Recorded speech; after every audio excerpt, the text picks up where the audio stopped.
मतलब टॉपिक वो मैंने पढ़ाया नहीं अभी तक, या टॉपिक पढ़ाने के बाद भी नहीं बन रहा वो इतना मैं टॉपिक मतलब। मैंने क्वेश्चन किए थे सर ओपीपी के, तो उसमें सर लूप्स वगैरह वो साथ में थे, इसलिए वो हमें। ठीक है, लूप अभी हमें बच्चे बच्चे हैं अभी करने, लूप करते हैं, ठीक है। ये सही है।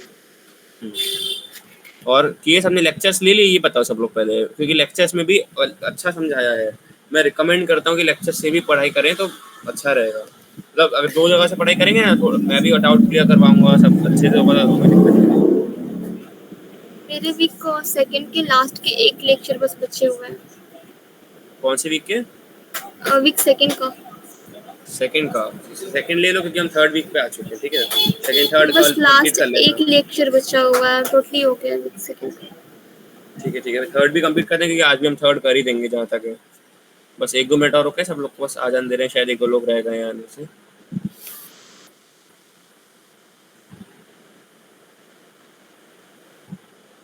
कुछ पूछ सकते हैं, अभी लोग नहीं आया तो। हाँ, पूछिए पूछिए। टेम्पररी वेरिएबल कैसे होता है? जैसे लाइव सेशन में सर ने बताया था कुछ क्वेश्चन के रिगार्डिंग। कौन सा वाला?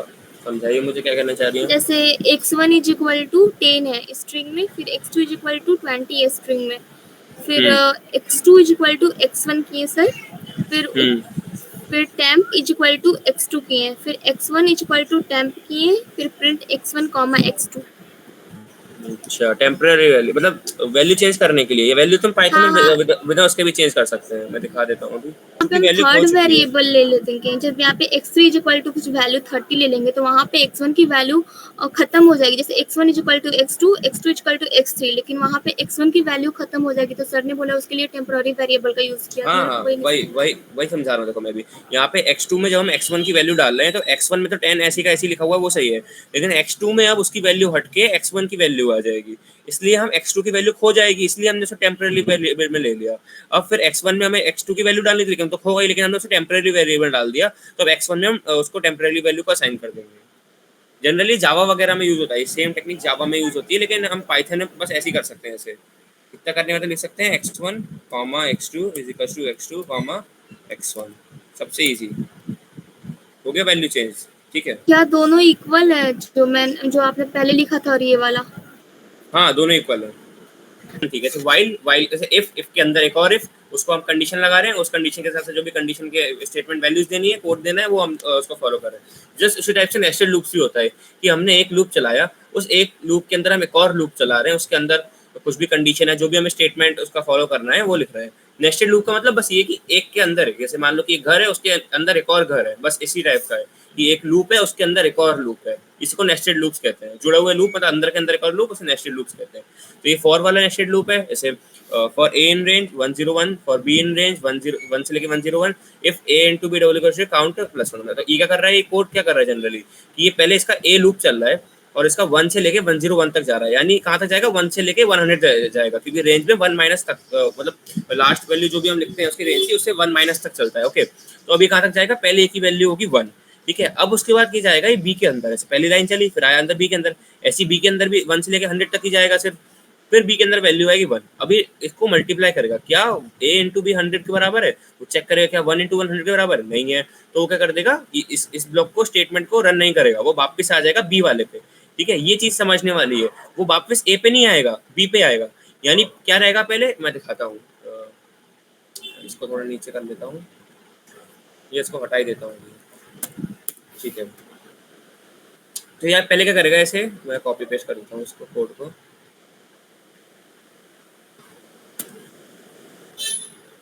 ठीक है। अब देखो, पहले क्या करेगा ये, पहले क्या करेगा, ए की वैल्यू होगी हमारी 1, ठीक है। उसके बाद अब अंदर आया, ये थर्ड लाइन में आया, फॉर बी इन रेंज वाली में आया, तो क्या हो गई, बी की वैल्यू भी 1 हो गई हमारे पास, ठीक है। अब ये कंडीशन ट्रू नहीं हुई कि ए इंटू वन, वो सॉरी 1 इंटू 1 100 के बराबर नहीं है, तो कंडीशन ऊपर जाएगी दोबारा बी वाले में, ए में नहीं जाएगी, क्यों, क्योंकि पहले अंदर वाला लूप पूरा खत्म होगा, तब जाके दोबारा वाला बाहर वाले लूप में आएगा। मतलब वही ना, पहले हमारे काम की प्रायोरिटीज है, कि पहले हमने एक काम स्टार्ट किया, ठीक है, उसके अंदर वाला काम पहले पूरा कंप्लीट किया, तब जाके लूप चेंज होगा पूरा। देखो, एक चीज जब भी लूप से दोबारा लूप में कब चलती है, जब अंदर वाला सारा काम खत्म हो जाता है।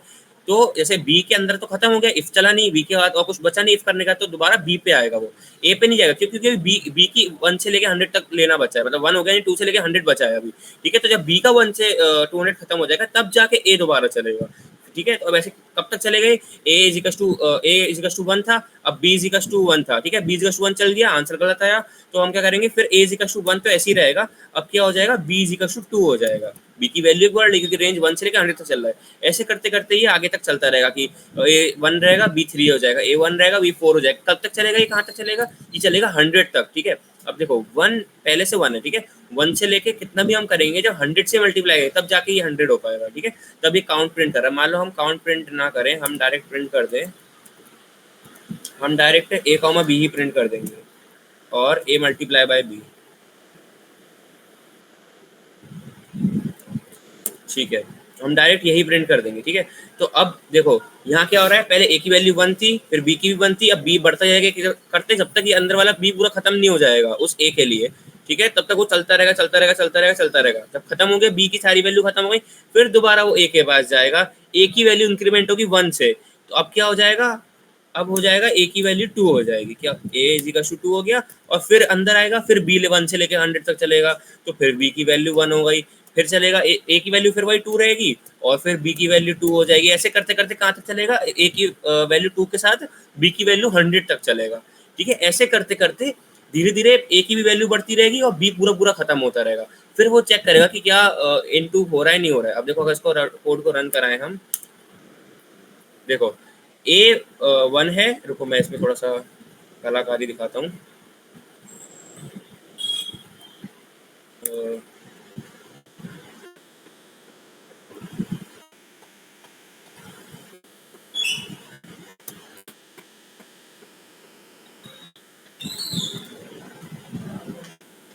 देखो ये चीज मतलब टाइम वेस्ट नहीं है, लेकिन आप सीखो, अब जैसे वो कहीं कहीं हमें वो करना रहेगा तो उसमें काम में आता है ये,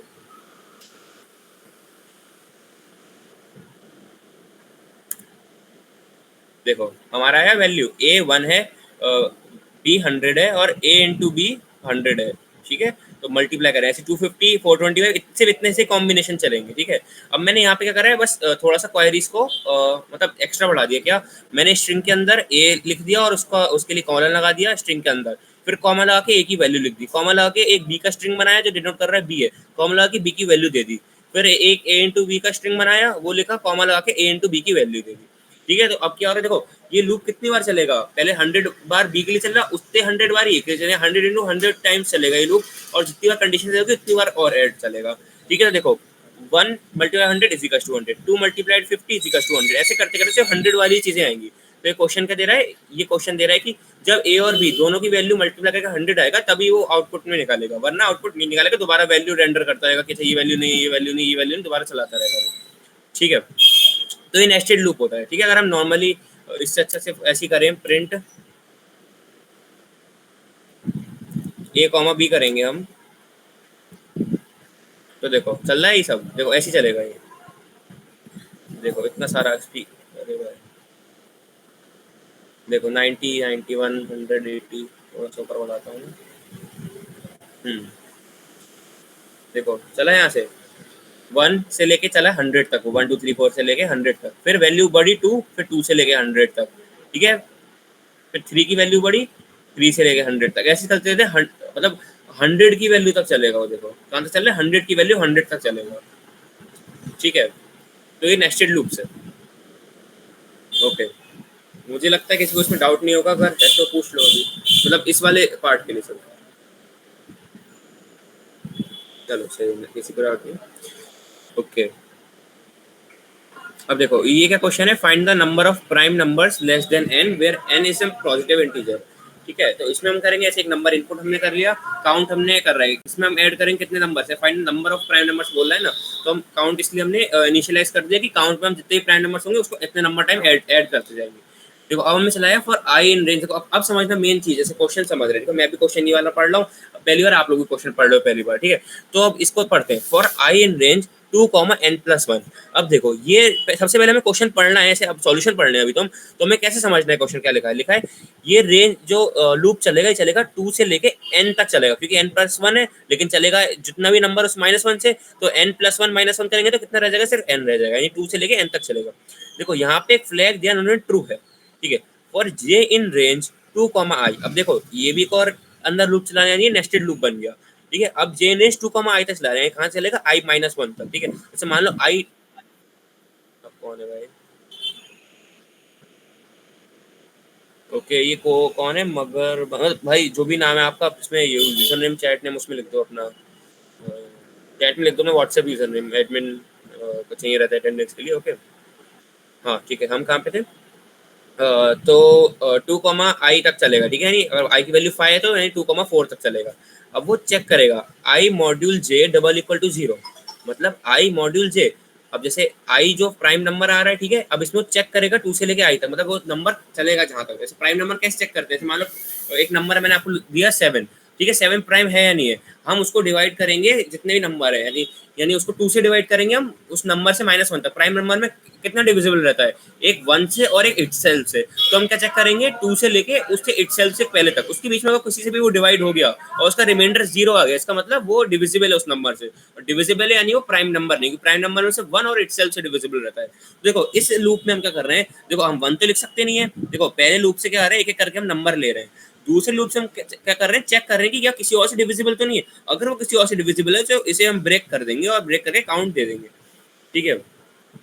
अब देखो ये क्या कर रहा है, अब जैसे मान लो मैं नंबर लेता हूँ, जैसे नंबर ले लिया मैंने 15, ठीक है, अब 15 इसमें आया, ठीक है, अब फ्लैग ट्रू था, अब 15 यहाँ पे आया, अब यहाँ पे आके उसने देखा 2 से लेके 15 तक चलेगा, यानी 14 तक चलेगा, ठीक है, 15 - 1 14 तक चलेगा। अब j में वैल्यू है पहले 1, वो सॉरी 2, ठीक है, और i में वैल्यू अपनी 15 ही है, i मॉड्यूल j यानी i 15 डिवाइड बाई 2। अब उसका रिमाइंडर बच रहा है क्या, 0 आ रहा है क्या रिमाइंडर, नहीं 0 नहीं आ रहा, यानी ये नहीं चलेगा, जब तक रिमाइंडर 0 नहीं आएगा ये चीज नहीं चलेगी। अब जैसे 5 से हमने 2 से करा, नहीं आया, 5 को हमने 15 को हमने 3 से कर दिया, 3 से करने के बाद हाँ डिवाइड हो गया, रिमाइंडर 0 आ गया बस, यानी वो प्राइम नंबर नहीं बचा, ठीक है। तो हम क्या कहते हैं, फ्लैग को हमने कर दिया फॉल्स, फ्लैग ट्रू था, फ्लैग को कर दिया फॉल्स, और हमने कर दिया ब्रेक कर दिया, मतलब इस लूप से बाहर आ जाएगा वो। अब वो चेक कर रहा है क्या कि इफ फ्लैग, मतलब अगर फ्लैग ट्रू है या फॉल्स है तो करना है काउंट = काउंट +1। अब हमने फ्लैग पहले से फॉल्स कर दिया था, यानी ऐसा नहीं है, तो यानी काउंट नहीं होगा, यानी वो प्राइम नंबर नहीं है।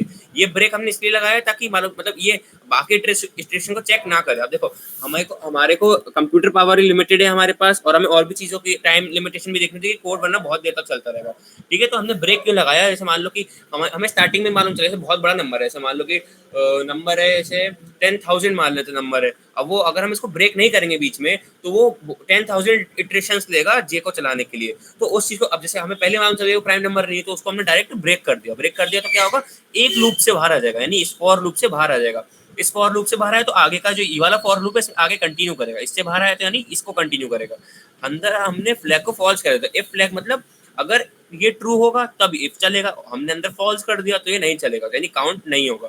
फिर दोबारा जाएगा आई पे, फिर अपना एक और नंबर बढ़ाएगा, फिर एक फ्लैग ट्रू कर दिया उसने, फिर ऐसे अंदर करेगा। अब मान लो कि हमें नंबर लिया था 7, ठीक है, अब 7 में अंदर कोई डिविजिबल ना 1 ना 2 ना 3 ना 4 ना 5 और ना ही 6, ठीक है, कुछ भी 7 से डिविजिबल नहीं है, सबका रिमाइंडर 0 से ज्यादा ही आता है, ठीक है। तो यानी ये नहीं चलेगा, ये नहीं चला, मतलब फ्लैग ट्रू ही रहा, फॉल्स नहीं हुआ, फ्लैग फॉल्स नहीं हुआ, तो मतलब फ्लैग इसमें चलेगा। इफ कंडीशन ट्रू हो गई, अब इसमें हम काउंट करेंगे काउंट +1, ऐसे करते करते हम जितना भी नंबर लेंगे उतनी बार ये उतने प्राइम नंबर बता देगा कि जैसे हमने मान लो 50 नंबर लिया, क्योंकि जितने प्राइम नंबर से वो काउंट बता देगा, ठीक है।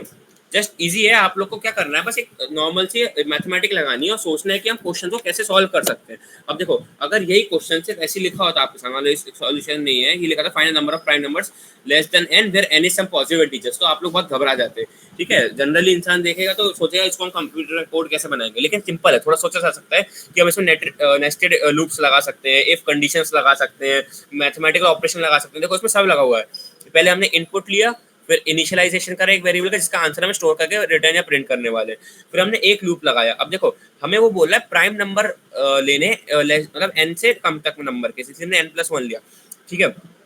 तो अब देखो वो चेक करेगा कि क्या कि वो प्राइम नंबर है या नहीं है। अब इसके लिए हम क्या कर सकते हैं, एक फंक्शन बना सकते हैं। जैसे अब OPP2 है ना, उसमें आएगा इस टाइप का हम फंक्शन बना सकते हैं कि हम फंक्शन बनाया तो हमने इस प्राइम नाम का फंक्शन डिफाइन कर सकते हैं। उस फंक्शन में सेम टू सेम इस जैसा काम कर सकते हैं, सेम टू सेम। बस वो क्या रहेगा यहाँ पे, ये चीज यहाँ पे नहीं रहेगी, वो एक दूसरे फंक्शन में हो जाएगी। इसको हम कहते हैं अच्छा मतलब हमारा कोड अच्छा लिखना। देखो यहाँ पे बहुत सारा कोड है, उसमें ये बार बार चल ही रहा है, ठीक है, तो इसलिए हमने इसका अलग फंक्शन बना दिया कि अगर वो इस प्राइम है तो ऐसा कर दो, वरना ऐसा कर दो। तो उसमें हमारी ये वाली कंडीशन एक्स्ट्रा बचनी रह जाएगी, वो यहीं कहीं छोटी सी लाइन में आ जाएगा। इसी में ही हम इसको कर देंगे, ये एक फंक्शन बन जाएगा। उससे उसका मतलब क्या होता है, कोड हमारा बहुत वेल डिफाइंड कोड है, ठीक है, बहुत अच्छे से डिफाइन हो रखा है। क्यों? क्योंकि हमें एक चीज है, हमें मालूम है कि डेफिनेटली चलनी ही चलनी है, तो उसके लिए फंक्शन डिफाइन कर देते हैं, ठीक है। फंक्शन डिफाइनिंग में सिखा दूंगा बाद में अभी, क्योंकि टॉपिक आने दीजिए पहले उसको, ठीक है।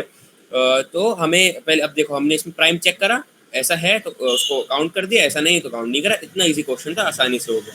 इसी टाइप का हमें लॉजिक बिल्ड करना है कि हमें इस टाइप का क्वेश्चंस कैसे बना पाएंगे, हम कैसे नहीं बना पाएंगे, ठीक है। अब वाइल वर्सेस फॉर, अब जैसे वाइल भी उसके लिए यूज होता है इटरेट करने के लिए बार बार, और फॉर भी इसीलिए यूज होता है कि नंबर को बार मतलब चीज़ों को बार बार लूप में चलाने के लिए। लेकिन हम डिफाइन कैसे करेंगे कहाँ पे वाइल लगाना है, कहाँ पे फॉर लगाना है। सबसे इजी अगर हिंदी में आपको समझाऊं मैं इस चीज़ का मतलब, वाइल वहाँ पे लगेगा जहाँ पे हमें मालूम नहीं कि कितनी बार हम चलाना है, हमारे पास एक डेफिनेट नंबर नहीं है, बस यहीं पे फॉर काम में आता है। फॉर जैसे मान लो हमारे पास नंबर है कि हमें 100 टाइम्स चलाना है ये कोड, 100 टाइम, जैसे यहाँ पे रिपीट, जैसे ये रिपीट करना है हमें, जैसे मान लो कि नंबर दिया 20, ठीक है, तो हमें 20 टाइम्स ये रिपीट करना है, तो हम फॉर लगाएंगे। हमारे पास एक नंबर ही नहीं है, वो कहेगा जब तक ये कंडीशन ट्रू हो रही है, जब तक कंडीशन फॉल्स नहीं हो रही है, तब तक ये कोड चलाओ। अब जब तक ये कंडीशन फॉल्स नहीं हो, हमें पास इसका काउंट नंबर थोड़ी कितनी बार कंडीशन फॉल्स नहीं हो रही है, बस तब वाइल आ जाता है। वाइल में हम बस वो ब्रेकिंग कंडीशन लगा देते हैं कि जब तक ये कंडीशन फॉल्स नहीं हो रही तब तक लगा देंगे हम, ठीक है। तो वाइल वर्सेस फॉर में सिर्फ इतना ही है कि अगर हमारे पास कोई नंबर है कि इतनी बार हमें लूप को चलाना है, तो हम फॉर लूप लगाएंगे, बहुत बेटर है। और फॉर में एक हमें हेल्प और मिलती है, जैसे फॉर आई इन रेंज लगा रहे हैं हम, ठीक है, हमारे पास बार बार एक एक नंबर भी मिल रहा है, लेकिन वाइल में वो हमें नंबर नहीं मिल रहा है। वाइल में बस चलता रहेगा लूप, जब तक चला सकते हो, आपको जितना इनफाइनाइट टाइम तक चलाना है तब तक चला सकते हो बस, ठीक है। फॉर में क्या है, हमें डेफिनेट नंबर तक चलाना था कि एक एक करके वो ऐड करता रहेगा जितना भी हम उसे डिफाइन करेंगे। सबसे वाइल और फॉर का बीच का डिफरेंस बहुत ईजी ये होता है, ठीक है। अब हम इसमें देखते हैं एंड और सेपरेट, ठीक है। जैसे मैंने अभी उस दिन बताया था कि जब हम प्रिंट करते हैं तो ऐसे नॉर्मल हमने प्रिंट लाइन लिखी, अब उसके बाद अगर हम अगली लाइन में कुछ भी लिखेंगे तो वो मतलब नेक्स्ट लाइन में आ जाएगा, मतलब प्रिंट का दूसरे स्टेटमेंट में कुछ भी लिखेंगे नेक्स्ट लाइन में आ जाएगा। जैसे कि हम गिवन कोड में देख सकते हैं, हम यहाँ पे क्या कर रहे हैं, एक इंटीजर लिया, ऐसे मान लो हमने इसमें 10 इंटीजर ले लिया, ऐसे मान लो 9 ले लिया, ठीक है। हम क्या करेंगे, फॉर आई इन रेंज हमने लूप चलाया है 1 से लेके n+1 तक, यानी 1 से लेके n तक चलेगा, n 9 के पास तो 1 से लेके 9 तक चलेगा, ठीक है। प्रिंट कर रहे हैं हम आई कॉमा एक स्ट्रिंग कॉमा, ठीक है।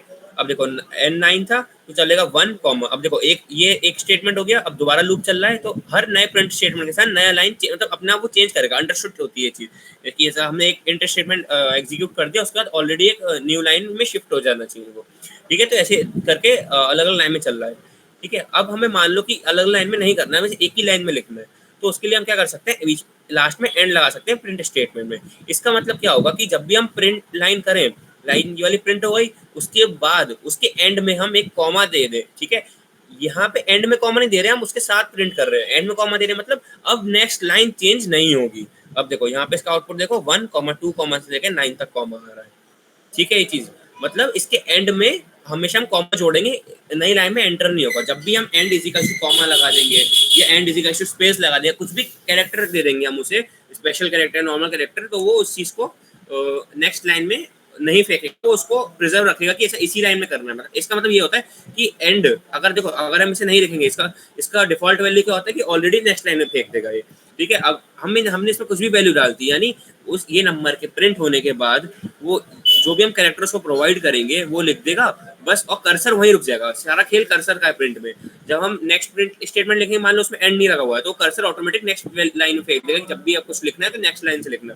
लेकिन जब वो एंड स्टेटमेंट एंड लगाएंगे अपना ये फंक्शन, तो इसमें क्या होगा कि नेक्स्ट लाइन में नहीं फेंकेगा, कर्सर रखेगा उसी लाइन में, क्योंकि हमने यहाँ पे कैरेक्टर लगाया है वो, ठीक है। हम जो भी कैरेक्टर लेंगे उस कैरेक्टर के लिए हो जाएगा। सिर्फ कॉमा से नहीं, हम स्पेस लगा सकते हैं या फिर फुल स्टॉप लगा सकते हैं, कुछ भी लगा सकते हैं जैसा हम चाहें, ठीक है। और इसका सिंटेक्स क्या है, एंड लिखना है इजिकल्स टू, और स्ट्रिंग में जो भी हमें वैल्यू देनी है, बस इतना सिंटेक्स है, नॉर्मल सिंटेक्स, ओके, ठीक है। अब देखो ये है, अब इसको पढ़ते हैं और समझते हैं क्या लिखा है। देखो ये क्या कर रहा है, हमने सिर्फ प्रिंट करा, यानी कुछ इसके अंदर कुछ प्रिंट किया नहीं, एक प्रिंट हो जाएगी खाली लाइन, प्रिंट हो गई खाली लाइन। फिर मैं कह रहा एक प्रिंट करा, लेकिन उसका एंड जो है कॉमा बना दिया, यानी हम कॉमा मतलब प्रिंट कर रहे हैं कॉमा, लेकिन वो उसके आगे कुछ होगा नहीं, तो हमने कॉमा प्रिंट करा, उसके आगे कुछ नहीं हुआ। फिर हमने प्रिंट 1 करा, अब क्योंकि उसके आगे मतलब कर्सर यहीं रुक गया था, ठीक है, सारा खेल कर्सर है, समझो कर्सर है, हमने प्रिंट करा, कर्सर इस वाली लाइन में आ गया, उससे नेक्स्ट लाइन में आ गया, मतलब खाली लाइन प्रिंट करके नेक्स्ट लाइन में आ गया। फिर हमने ये करा तो उसने ये प्रिंट करके नेक्स्ट लाइन में नहीं आया, इसी लाइन में कर्सर रख दिया उसने। फिर हमने 1 प्रिंट करा, क्योंकि कर्सर यहीं पे था, यहीं 1 प्रिंट हो गया। अब देखो 1 के आगे एंड नहीं लगाए, तो फिर वो नेक्स्ट लाइन में आ जाएगा, नेक्स्ट लाइन में आ गया। अब देखो प्रिंट 1 एंड लग रहा है, प्रिंट 2 एंड लग रहा है, प्रिंट 3 एंड लग रहा है, ठीक है। तो प्रिंट 1 अब एंड लगा हुआ है, कर्सर यहीं पे है, कॉमा लग गया। फिर 2 कर रहे हैं, तो 2 करा, एंड क्या है, कॉमा लग गया। 3 करा, एंड क्या है, कॉमा लग गया। तो इसी तरीके से हम इसको हेनरिच के वो कॉमा मतलब उसमें कॉमा क्यों दिए एंड के बाद, सेपरेट करने के लिए या फिर एक लाइन में उसको लिखने के लिए? नहीं, सेपरेट अलग होता है, सेपरेट होता है कि हम जो भी लिख रहे हैं उसके बीच बीच में कॉमा लगना चाहिए, जितने बार भी होता है। देखो यहाँ देखो बताता हूँ, एंड कर रहे हैं मतलब कि जब भी हम जो एंड से पहले जो भी दिया है, ठीक है, हमने वो लिखा, और उसके बाद मतलब वो जैसी लाइन खत्म होने वाली होगी, तो जो भी हम उसको कैरेक्टर देंगे वो कैरेक्टर प्रिंट करो और कर्सर वहीं पे छोड़ दो। एंड का मतलब ये हुआ। सेपरेट का मतलब क्या हुआ कि हमारे पास जितने भी एलिमेंट्स हैं सबके बीच में जो भी सेपरेट में कैरेक्टर देंगे वो बीच बीच में लगाने, तो वो सेपरेट कर देगा उन सबको, ठीक है। तो यहाँ पे एंड में कॉमा जो हमने लगा रहे हैं, इसका मतलब ये है कि इससे पहले जो भी लिखा है उसके आगे कॉमा लगा दो। मतलब लाइन जैसे मान लो इससे पहले मैं 10 एलिमेंट लिखता हूँ, तो 10 एलिमेंट वो खत्म होने के बाद हमें सिर्फ एक कॉमा लगाना है, और कॉमा लगाने के बाद कर्सर वहीं पे छोड़ना है, मतलब उसके आगे नहीं जानी चाहिए लाइन। मतलब जैसे यहाँ क्या हो रहा है, यहाँ देखो 1 प्रिंट करा तो नेक्स्ट लाइन में आ गया, हमने यहाँ एंड नहीं लगाया था, नेक्स्ट लाइन में आ गया, बस इसीलिए। आया समझ में? नहीं, फिर से मेरा थोड़ा मीटिंग लिफ्ट हो गया था, फिर से वो बता दीजिए। ठीक है, मैं समझाता हूँ। देखो जैसे मैं प्रिंट करता हूँ हेलो, ठीक है, और मैं फिर से प्रिंट करता हूँ हेलो। देखो अब क्या हो रहा है, अलग अलग लाइन प्रिंट हो रहा है। अगर मैं यहाँ पे सिर्फ लिख दूँ कॉमा लगा के end is equals to space, देखो अब क्या हो रहा है, यहाँ पे end is equals to space, यानी पहले हेलो प्रिंट हुआ, ठीक है, हेलो हो गया। अब एंड का मतलब जब ये प्रिंट स्टेटमेंट खत्म हो जाए उसके बाद आखिरी में, एंड मतलब आखिरी में एक स्पेस दे दो और कर्सर वहीं रखो, स्पेस दे दियो, कर्सर वहीं रखा। फिर हमारी नेक्स्ट प्रिंट लाइन चली और फिर हेलो आ गया। अब देखो अब मैं एक और प्रिंट लाइन स्टेटमेंट अपना बनाऊंगा। ओ सॉरी सिंटेक्स एरर थोड़ा सा, ठीक है। तो देखो यहाँ पे क्या करा हमने, जहाँ पे एंड लगाया था मतलब कर्सर वहीं रुकी, ऐसे समझो कर्सर ऐसे इनविजिबल कर्सर होता है ना, बस वही चल रहा है यहाँ पे। देखो जहाँ पे हमने एंड स्टेटमेंट लगा दिया उसको कैरेक्टर लगा दिया, तो वो कैरेक्टर लगाने का, देखो मैंने यहाँ स्पेस दिया, ये भी एक कैरेक्टर है, ठीक है, देखो ये भी एक कैरेक्टर है, जो मैंने स्पेस दिया वो भी एक कैरेक्टर है, तो उसने वो कैरेक्टर लगा के छोड़ दिया कर्सर वहीं पे। अगला स्टेटमेंट लाइन जहां कर्सर छूटा है वहीं से प्रिंट होगा। अब कर्सर क्योंकि यहीं पे छूटा हुआ है तो अगला स्टेटमेंट यहाँ से हो गया। अब देखो नॉर्मल प्रिंट लाइन में डिफॉल्ट कर्सर क्या होता है, नेक्स्ट लाइन में ट्रांसफर कर देता है, जो भी लिखना है उसका कर्सर को नेक्स्ट लाइन में ट्रांसफर कर देता है। बस वो यहाँ पे ये क्या कर रहा है कि अब देखो नॉर्मल प्रिंट लाइन ये मैंने प्रिंट करा, इसके बाद एंड नहीं लगाया, तो बाय डिफॉल्ट वो नेक्स्ट लाइन में कर्सर छोड़ेगा। अब नेक्स्ट लाइन कर्सर छोड़ा तो नेक्स्ट लाइन वाला नेक्स्ट लाइन प्रिंट हुआ। अब जैसे मान लो मैं इसमें भी एंड लगा दूं, मैंने यहाँ एंड लगा के, मान लो मैं कॉमा लगा दूं एंड लगा के,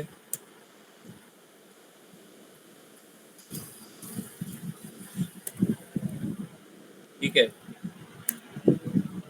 अब देखो यहाँ क्या हुआ, यहाँ मैंने एंड लगाया, तो अब उसने क्या करा, कर्सर यहाँ पे पहले कॉमा लगाया, फिर कर्सर यहीं पे छोड़ दिया, तो नेक्स्ट लाइन भी उसी के आगे से कंटिन्यू हुआ। ये समझे इनविजिबल कर्सर है। अगर हम एंड नहीं लगाएंगे, हो गया क्लियर? सर इसका एप्लीकेशन क्या है फिर? इसका एप्लीकेशन ये है कि जैसे हमें मल्टीपल लाइंस में जो चीजें लिखनी है, ठीक है, तो उसका जैसे अभी ओपीपी में कुछ क्वेश्चन आ सकते हैं शायद कि नेक्स्ट लाइन में मत करना, या फिर वैसे ऐसा होता है ना कि वैसे हमें कॉमा सेपरेटेड नंबर्स लिखने होते हैं, ठीक है, तो उसके लिए एंड यूज होता है कि हमने एक रेंज लगा दिया और नंबर को प्रिंट करा, और उसके बाद बस चेक करा कि अगर आखिरी नंबर नहीं है, ठीक है, तो एक इफ कंडीशन लगा देते हैं, इफ मतलब ऐसे आखिरी से मान लिस्ट है L 1 से लेके 10 तक की, ठीक है, इस मन में सोचो लिस्ट है 1 से लेके 10 तक की, ठीक है, और हमें उस लिस्ट को मतलब नंबर्स को अपने आप प्रिंट करना है, लिस्ट प्रिंट नहीं करनी, अपना नंबर्स प्रिंट करना है, 1 फिर 2 ऐसे करके कॉमा लगा के कॉमा सेपरेटेड प्रिंट करना है, ठीक है। तो हम क्या करेंगे, 1 लिखा, फिर उस ऐसी and is equals two comma लगा देंगे, इससे क्या होगा नेक्स्ट लाइन में ट्रांसफर नहीं होगा, फिर 2 लिखा, 3 लिखा, ऐसे करते करते आएगा। अब हमें आखिरी बात भी होगा तो बस उससे पहले इफ स्टेटमेंट लगा देते हैं, if i not equal to ln of l minus 1, मतलब अगर आखिरी वाला लेटर नहीं है तो कॉमा लगा दो, वरना कॉमा मत लगाना, बस इसलिए होता है, मतलब अलग अलग टाइप के लिए कि हम उसको प्रिंट कैसे कर रहे हैं, या फिर मतलब प्रिंट के लिए जनरली कि एंड उसको कैसे कर रहे हैं, ठीक है, हुआ क्लियर? यस। ओके, अब आती सेपरेट की। सेपरेट भी बहुत इजी चीज़ है। देखो सेपरेट में क्या होता है कि जैसे हमारे पास जिस चीज़ से सेपरेट करते हैं, सेपरेट में भी हमें देखो यहाँ पे कैरेक्टर दे रहे हैं, सेपरेट में भी जिस कैरेक्टर से हम सेपरेट करते हैं, चाहे वो लिस्ट हो, चाहे वो इनपुट हो, चाहे वो प्रिंट हो, सबको उस कैरेक्टर से सेपरेट कर देगा। जैसे ये तो एग्जाम्पल शायद उन्होंने अच्छा नहीं दिया, मैं एक एग्जाम्पल देता हूँ। जैसे मान लो मेरे पास एक लिस्ट एल है, ठीक है, अब मैं एल में लिस्ट एल नहीं छोड़ो, स्ट्रिंग एल है, जैसे मान लो स्ट्रिंग एल है, अब मैं यहाँ पे देता हूँ हेलो स्पेस वर्ल्ड, या hello today space is space, हाँ जैसे गुड डे, ठीक है, ये लिखा हुआ है, ठीक है। तो अब मेरे पास ये, अब मैं नॉर्मली प्रिंट करूंगा इस एल को, तो मेरे पास क्या प्रिंट होगा, normal same to same print हो जाएगा। एक second, same to same, hello today is a good day, ठीक है। अब मान लो मैं इसको प्रिंट करना मैं चाहता हूँ कि सब वर्ड अलग अलग हो जाए, ठीक है, तो मैं क्या करूंगा, इसको सेपरेट कर दूंगा। तो मैं लिखूंगा एक और बना दूंगा, A is equals to L dot, एक सेकंड कैपिटल होगा, एल डॉट सेपरेट, और कैरेक्टर लगा दिया मैंने स्पेस। अब अगर मैं ए प्रिंट करूंगा,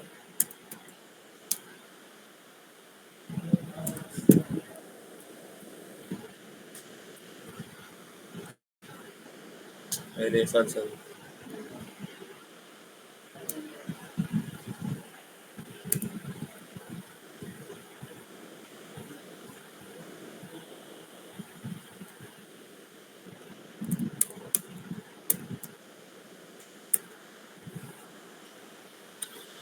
str has no separate, oh generally ये ऐसे स्ट्रिंग हम ले रहे हैं, ठीक है, क्या दिक्कत हो रही है?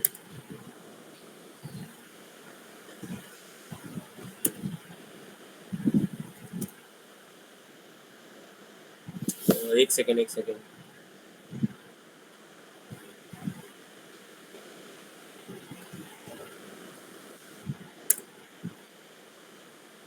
अच्छा, ये बोला है स्ट्रिंग में सेपरेट नहीं लग रहा है, क्योंकि हमने यहाँ पे क्या करा है, इसे एल डॉट लगाया है, ठीक है, मैं बताता हूँ। देखो अगर हम कहीं किसी भी तरीके से यहाँ पे एट्रीब्यूट दे रहा है कि स्ट्रिंग के साथ, जैसे कंपैटिबिलिटी का इशू होता है, ठीक है, तो जैसे जो चीज जिसका कंपैटिबल है वो उसी का चल पाएगा। जैसे मैं यहाँ पे स्ट्रिंग में चला रहा हूँ तो नहीं चलेगा, यहाँ चलेगा स्प्लिट, ठीक है, सेपरेट चलता है जैसे प्रिंट में, यहाँ पे चलेगा स्प्लिट, ठीक है। तो मैंने उसी कॉन्सेप्ट को जरा मिक्स कर दिया, यहाँ स्प्लिट चलेगा, ठीक है, स्प्लिट लगा सकते हैं हम, और यहाँ पे स्प्लिट में इक्वल्स टू नहीं लगेगा, और लगेगा यहाँ पे ये, फिर से ये प्रिंट नहीं करा है मैंने, ठीक है। अब चल के देखो, स्प्लिट मैंने सेपरेट और स्प्लिट को मिक्स कर दिया, क्योंकि देखो हाँ सेपरेट हमें बता रहा है प्रिंट के लिए, ठीक है, लेकिन जनरली हमारा काम जो आता है वो स्प्लिट के साथ ही आता है। जैसे ओपीपी में ना हमें स्प्लिट करने रहेंगे एलिमेंट्स को, कैसे स्प्लिट, वैसे क्वेश्चन ऐसे स्प्लिट कर दिया हमने, ऐसे अब इनपुट लेते हैं ना, उसमें ऐसे वो देता है कि नंबर की एक लिस्ट है, उसमें नंबर के साथ ये करना है, ये वाले नंबर के साथ जो मैचिंग आ रहा है वो करना है, तो हम जनरली उसमें स्प्लिट करते हैं, लेकिन ये है सेपरेट फंक्शन। मैंने दोनों को जरा मिक्स कर दिया, माय बैड, सॉरी, ठीक है। तो इसमें सेपरेट क्या करता है, सेपरेट जनरली फंक्शन ये कि वो सेपरेट करता है जिस भी कैरेक्टर को हम दे रहे हैं, और स्प्लिट का भी यही काम होता है, बस सेपरेट कर रहा है प्रिंट स्टेटमेंट में, और स्प्लिट कर रहा है नॉर्मल स्ट्रिंग्स में, लिस्ट में, ऐसे ऐसे करके, ठीक है। तो सेपरेट क्या कर रहा है प्रिंट स्टेटमेंट में, दिस इज अ कूल, तो इसको सेपरेट करके लिख रहा है दिस कॉमा कूल, मतलब जितने भी एलिमेंट्स हम देंगे प्रिंट स्टेटमेंट में उनको उनके बीच में कॉमा लगाता है। जैसे मान लो यहाँ 3 एलिमेंट है, उनके बीच में कॉमा लगा देगा, ठीक है। ये कॉमा तो सेपरेट, मतलब वो बता रहा है कि एक एलिमेंट ये है, एक एलिमेंट ये है, एक एलिमेंट ये, ठीक है। तो मैं इसका बताता हूँ, जैसे अगर मैं ये लिखूँ, ठीक है, अब मैं यहाँ पे सेपरेट ना लगाऊँ,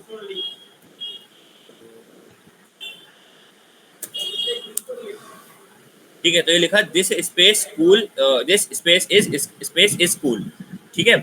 अब मैं यहाँ पे सेपरेट लगा दूं, देखो यहाँ कोई कॉमा नहीं आ रहा है, अब मैं यहाँ पे सेपरेट लगा दूं तो कॉमा आ जाएगा। दिस स्पेस के बदले, मतलब यहाँ पे क्या है, स्पेस आ रहा था कॉमा के बदले, बस हमने उस स्पेस के बदले, मतलब देखो जो स्पेस आ रही है उसके बदले हम कुछ भी कैरेक्टर लगा सकते हैं। जैसे मान लो कॉमा है तो ऐसे सेपरेटेड, मतलब बाय डिफॉल्ट स्पेस से सेपरेटेड रहता है। जैसे यहाँ पे वाली टाइम दिख रहा है, बाय डिफॉल्ट वो स्पेस से सेपरेटेड रहता है। जैसे मान लो कि मैं इससे हैशटैग से करना चाह रहा हूँ तो वो हैशटैग से हो जाएगा, ठीक है। हैशटैग, अब यहाँ पे मैंने ऑलरेडी एक्स्ट्रा स्पेस दे रखा है, मान लो इसे हटा दूँ तो वो स्पेस भी नहीं आएगा, देखो वो स्पेस भी नहीं आया। मैं यहाँ बीच में जो भी कैरेक्टर लगाना चाहूँ, बाय डिफॉल्ट ये सेपरेटेड की जो वैल्यू होती है वो एक सिंगल स्पेस रहती है, ठीक है। अब मैं इसको कुछ भी लगाना चाहूँ तो मैं वो, जैसे यहाँ पे देखो ऑटो सेशन दे रहा है हाइफन लगाने को, ठीक है, तो मैं हाइफन लगाऊंगा, this hyphen is hyphen full, ठीक है। तो जनरली सेपरेटेड की वैल्यू बाय डिफॉल्ट स्पेस रहती है, लेकिन हम उसे चेंज करके कुछ भी लिख सकते हैं। मैं जो बता रहा था उस समय वो स्प्लिट बता रहा था। जैसे मैं अगर स्प्लिट पे जाऊँ दोबारा, स्प्लिट भी समझा देते, स्प्लिट भी अच्छा है। मतलब सर कॉमा की जगह जो मतलब सेप वाला है वो आ जाएगा, मतलब सेपरेट वाला है ना। नहीं, स्पेस मतलब टिपिकली कॉमा एक स्पेस देता है, लेकिन अगर हम सेपरेटर का इस्तेमाल हाँ। करेंगे तो वो जो हम चाहेंगे वो देगा कॉमा की जगह। हाँ हाँ हाँ, बिल्कुल सही। अब इसी में हम एक चीज करके देख तो सकते हैं। सर हम लोग जब उस आपने कभी सेपरेट और स्लिप में जो किया, तो वो जो स्प्लिट कर रहे हो तो वो इसके साथ अपना स्ट्रिंग के साथ प्रिंट होता है क्या जब हम लोग स्प्लिट करते हैं तब?